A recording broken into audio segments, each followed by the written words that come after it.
Our ability to unify will be judged by our coming together under a common vision that will erase divisions that once held us back as Igbos. I therefore challenge everyone to rise to the occasion and embrace selfless participation in Igbo Progressive Union. Now is our time to march forward. As one people, I seek your wisdom and I trust your commitment to the common good of the Union.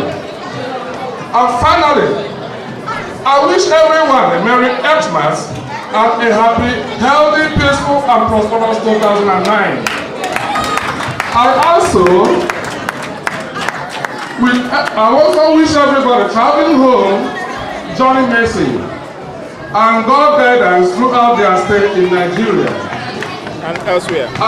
One important thing I want to say again, we are all Igbos, we are all Nigerians, Africans, and the world is a small place, all of us.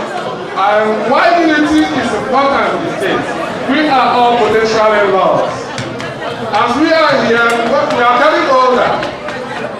I don't know whose son that will marry my daughter.